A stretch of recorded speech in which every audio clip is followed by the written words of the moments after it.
मंत्र्यांवरती भ्रष्टाचाराचे आरोप होणे, ईडीच्या धाडी पडणे, CBIच्या धाडी पडणे, त्याच्यातल्या काही जणांना तुरुंगात जावं लागणे, हे सगळं अशात गेल्या काही काळामध्ये वारंवार घडताना दिसून येत आहे. आणि याचं निर्लज्जपणे समर्थन करणारे पुन्हा असं म्हणतात की आता तर कुठं चौकशी चालू आहे, न्यायालयाचा निकाल येऊ द्या. तो निकाल आल्याच्या नंतर म्हणणार की आम्हाला उच्च न्यायालयात जाऊ द्या, सर्वोच्च न्यायालयात जाऊ द्या. ह्याच्यामध्ये वेळ जात राहतो. याच्यातून काही मुद्दे जे समोर येत आहेत ते मोठे गंभीर आहेत आणि त्याची चर्चा करावी असं मला वाटतं. तुमच्यासमोर ते ठेवावेत आणि सर्वसामान्य नागरिक म्हणून, जबाबदार नागरिक म्हणून आपली काही कर्तव्य आहेत ती पण लक्षात ठेवली पाहिजे. तुम्ही एक लक्षात घ्या, आत्ता जी घटना घडलेली आहे दिल्लीला, मनीष सिसोदिया शिक्षण मंत्री जे, त्यांच्या घरावरती धाड पडलेली आहे. त्यांच्या घरावरती जी धाड पडलेली आहे CBIनं, ती त्या ठिकाणी ते म्हणजे उत्पादन शुल्क ज्याला म्हणतो आपण, तर त्याच्यासाठीचे ते मंत्री आहेत आणि एक्साईज त्यांनी जे दारूचे गुत्ते, त्याचे ठेके या संदर्भातला जो काही घोळ त्या ठिकाणी झालेला आहे, अचानक त्या ठिकाणी त्या धोरणामध्ये बदल कसा करण्यात आला किंवा त्यांचं एक शुल्क माफ कसं करण्यात आलं, 140-44 करोड रुपये त्याची किंमत होती, असंख्य काही गोष्टी, आणि त्या ठेक्यांच्या पद्धती कशा बदलण्यात आल्या या संदर्भामध्ये गैरव्यवहाराचा आरोप झाला. मुख्य सचिवांनी तिथल्या लेफ्टनंट गव्हर्नरला कळवलं आणि त्यांनी मग केंद्राला कळवलं, असं ते सगळी प्रक्रिया आहे. मनीष सिसोदिया यांच्या घरावरती CBIची धाड पडल्याच्या नंतर राजकीय आरोपाची काय धुळवण करायची ते उडू देत, पण मुख्य मुद्दा असा समोर येतो की हे सगळी जी धोरणं ठरतात, ह्याच्यामध्ये जे बदल होतात, नियम वाकवले जातात आणि त्याचा फायदा काही जणांना दिला जातो, हे जे सगळं सरकारीकरण आहे, फार मोठ्या प्रमाणात लायसन कोटा परमिट राज जो आहे, ह्याच्यातून आम्ही ते जालन्याच्या प्रकरणामध्ये सुद्धा व्हिडिओमध्ये आवर्जून हा मुद्दा उपस्थित केलेला होता. त्याच्यानंतर पश्चिम बंगालचं प्रकरण पार्थ चॅटर्जीचं आणि नंतर अनुव्रत मंडल या दोघांचे समोर आलेले होते. बिहारमधली जी घटना आत्ताच घडलेली आहे ती तर म्हणजे कळस आहे की ज्याच्यावरती प्रत्यक्ष गुन्हे दाखल आहेत.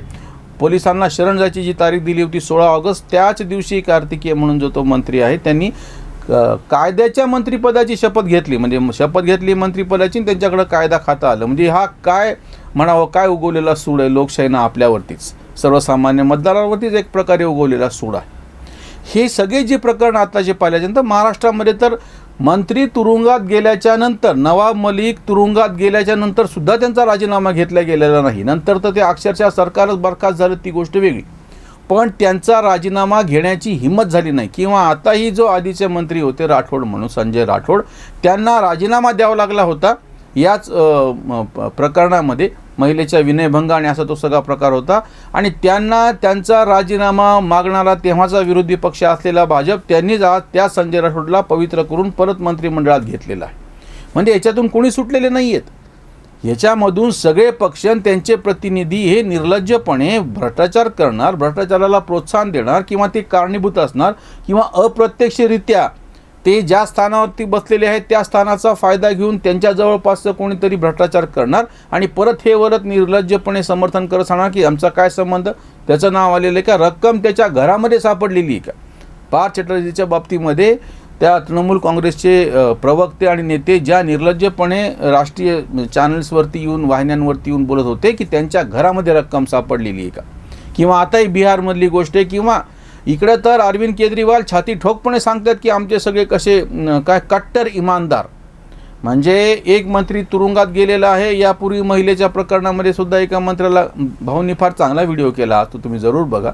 म्हणजे हे जी काही चालू आहे या पद्धतीचं दिल्लीमध्ये, पश्चिम बंगालमध्ये, बिहारमध्ये, महाराष्ट्रामध्ये, अजूनही कितीतरी ठिकाणी तुम्ही लक्षात घ्या.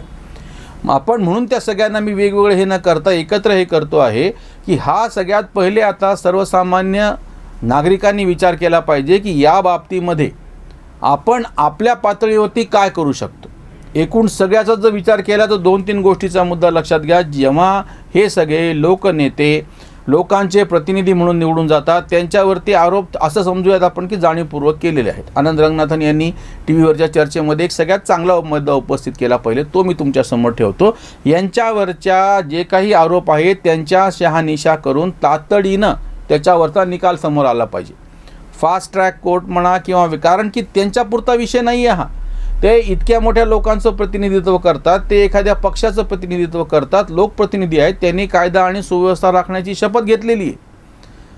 म्हणजे ते अशा संविधानिक पदावरती बसलेल्या महत्त्वाच्या व्यक्तींच्या संदर्भातले जे कुठले खटले असतील ते तातडीनं निकालीत लागण्याची पहिले व्यवस्था केली पाहिजे. आज सध्या म्हणजे असं समजूयात आपण की त्यांचाही मान्य करू बाजू की बाबा त्यांच्यावरती खोटे आरोप करण्यात आले, पण ते आरोप खोटे हे पण सिद्ध झालं पाहिजे ना. PMLA कोर्टाच्या बाबतीमध्ये मात्र उलटी प्रकरण आहे. तुमचा सगळा तपास केल्याच्या नंतर शेवटचा भाग म्हणून तुम्हाला अटक केली जाते. बाकीच्या फौजदारी गुन्ह्यासारखा आधी त्याला अटक केली मग तपास केला असं ईडीच्या म्हणजे PMLAच्या बाबतीमध्ये होत नाही. प्रिव्हेन्शन ऑफ मनी लॉन्ड्रिंग ॲक्टमध्ये म्हणजे त्या ठिकाणी तुमच्या गैरव्यवहाराचे पुरावे आधी हातात आलेले आहेत म्हणून तुम्हाला अटक केलेली. अटक केल्याच्यानंतर पुरावे शोधलेले नाही आहेत. त्याच्यामुळे सगळ्यात पहिली जी मागणी आम्ही तुमच्यासमोर विचारार्थ ठेवत आहोत, सगळ्यांनी याच्या बाबतीमध्ये दबाव आणला पाहिजे की ह्या सगळ्या लोकप्रतिनिधींच्या बाबतीमध्ये विशिष्ट पदांवरती बसलेले, संविधानिक पदांवरती बसलेले त्यांच्यावरचे जे काही आरोप जेव्हा असे होतात त्याचं निराकरण तातडीनं झालं पाहिजे. कुठलेही असो, तो जर निर्दोष असेल तर निर्दोष म्हणून त्याला बाहेर काढा, दोषी असेल तर प्रत्यक्ष त्याला शिक्षा करा. त्याच्यामध्ये त्याला ऐच्छिक नका ठेवू. जेव्हा केव्हा कुठला एखादा मंत्री, कुठला एखादा आमदार, खासदार दोषी म्हणून सिद्ध होतो तेव्हा त्याची आमदारकी, खासदारकी आणि मंत्रिपद हे ताबडतोब जायला पाहिजे. त्यानं राजीनामा देणे, त्याच्या पक्षानं राजीनामा घेणे हे सगळ्या गोष्टी निरर्थकतेत सिद्ध झालेलं आहे. त्याच्यामुळे जो पहिला मुद्दा आहे उपस्थित आनंद रंगनाथन यांनी केलेला आहे तो की यांच्यावरच्या खटल्यांचा तातडीनं निपटारा झाला पाहिजे. नंबर दुसरा जो गंभीर मुद्दा आम्हाला उपस्थित करायचा आहे आणि यापूर्वी पण आम्ही तो मांडत आलेलो होतो की आपल्याकडे जे फार प्रचंड प्रमाणामध्ये कुठल्याही गोष्टीचं सरकारीकरण करून टाकायचं आणि केंद्रीकरण टाकायचं हे फार मोठे दोष आहे. सगळे अधिकार प्रत्यक्ष सरकारला द्यायचे म्हणजे सरकारला त्याच्यामध्ये हस्तक्षेप करता येतो, भ्रष्टाचाराला जागा राहते, ते एक कुरण निर्माण होतं आणि ते अधिकारी, ते नेते, संबंधित लोक असं सगळं एक तर भ्रष्टाचाराचं दुष्टचक्र तयार होतं, त्याच्यापासून सुटका होत नाही. त्याच्यामुळे दुसरा जो गंभीर मुद्दा आहे की सगळ्याचं सरकारीकरण करणे हे थांबलं पाहिजे. कुठलीही गोष्ट सरकारकडे देऊन टाकायची, सरकारने विशिष्ट नियम ठरवावेत. आता उदाहरणार्थ या ठिकाणी दारूच्या बाबतीमध्ये दारू दुकान लायसन आणि ते याच्यापेक्षा सरकारने, आम्ही याच्यापूर्वी पण तो व्हिडिओ केलेला होता की सरकारने दारूतून कसं त्याला कर मिळवायचा आहे त्याच्या बाबतीतले नियम ठरवावेत. पण लायसन कोटा, परमिट राज म्हणजे दारूबंदीपेक्षाही दारू दुकान लायसन बंदी असं एक आंदोलन करायची गरज आहे. म्हणून सरकारीकरण किमान असलं पाहिजे ही पहिली अट आहे. कुठल्या याच्यामध्ये सुटसुटीतपणा असला पाहिजे. सरकारचा जर हस्तक्षेप थांबवला तर त्याच्यात भ्रष्टाचार कमी होतो. हा वेगवेगळ्या क्षेत्रातला अनुभव आहे. ज्या ठिकाणी स्पर्धा खुली असेल, ज्या ठिकाणी सुटसुटीत नियम असतील, ज्या ठिकाणी सरकारी हस्तक्षेप अतिशय किमान असेल त्या ठिकाणी भ्रष्टाचाराचं स्वरूप इतक्या प्रचंड प्रमाणात राहत नाही. काही असेल त्याच्यात काही वाद नाही, मानवी प्रवृत्ती आहे, पण मग त्याच्यावरती काय उपाय करायचा ते त्या पद्धतीनं करता येऊ शकेल. म्हणून पहिला मुद्दा की जसं त्यांच्यावरचे खटले जे आहे ते तातडीनं निपटारा झाण्यासाठी व्यवस्था असली पाहिजे. फास्ट ट्रॅक कोर्ट वेगळे असले पाहिजेत. दुसरा मुद्दा जो आहे तो सरकारीकरण मुळात कमी झालं पाहिजे.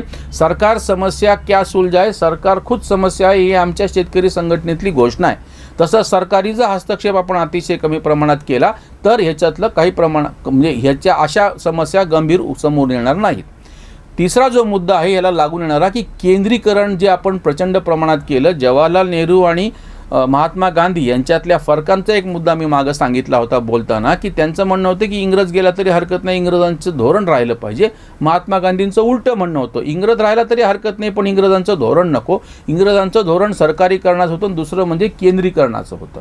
कुठलीही गोष्ट दिल्लीला ठरणार, मुंबईला ठरणार, त्या ग्राम पातळीवरती काही ठरवायचे अधिकारच ठेवलेले नाही आहेत. म्हणजे महात्मा गांधीचा जो आरोप होता इंग्रजांवरती की आमची ग्रामव्यवस्था, ग्राम स्वराज्य व्यवस्था ही सगळी तुम्ही उद्ध्वस्त केली, हे फक्त इंग्रजांनी केलं असं नाही, नंतरच्या आलेल्या नेहरू सरकारने समाजवादी नियोजन अर्थव्यवस्थेच्या नावाखाली याचा पार पूर्ण बट्ट्याबोळ करून टाकला. म्हणजे ग्राम पातळीवरती एखादी शाळा आहे ज्या गावामध्ये आहे त्या गावचा शिक्षक नेमण्याचा अधिकार त्यांना का नाही? त्या गावच्या काही अधिकार, त्या ठिकाणचे विकासाचे कामं, असंख्य गोष्टीचे अधिकार ग्राम पातळीवरती दिले तर त्याच्यातून फरक पडू शकतो. कारण की आपल्या गावाचा विकास आपणच करायला पाहिजे ही भावना प्रबळ असते. बाहेरून जर कोणी ठरवणार असेल तर भ्रष्टाचार होईल हे निश्चित.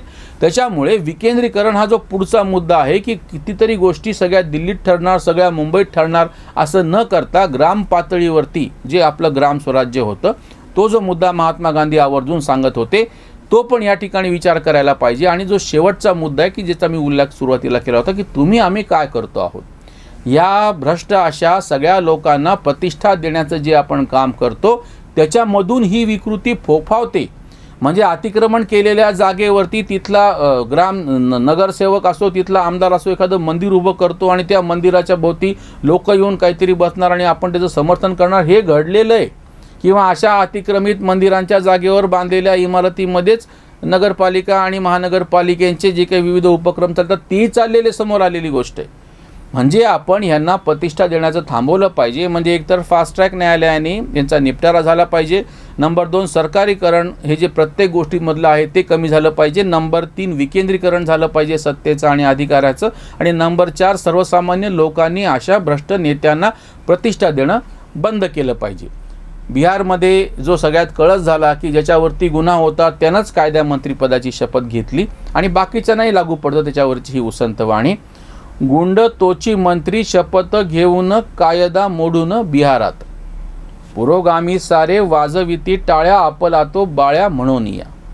भाजप मोदींच्या अंधविरोधात गुन्हेगारा साथ देती ऐसी. जिथे बसलेला तुरुंगात नेता काय कार्यकर्ता वेगळा तो.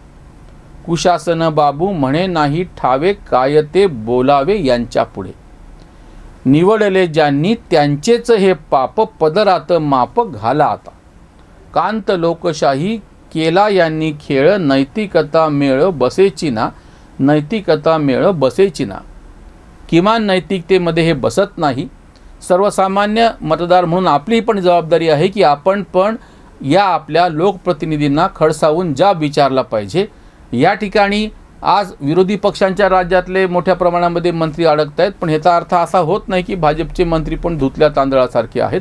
त्यांचे पण भ्रष्टाचाराचे प्रकरणं त्याच पद्धतीनं समोर आले पाहिजेत जसे की विरोधकांची येत आहेत. इथेच थांबूयात. धन्यवाद.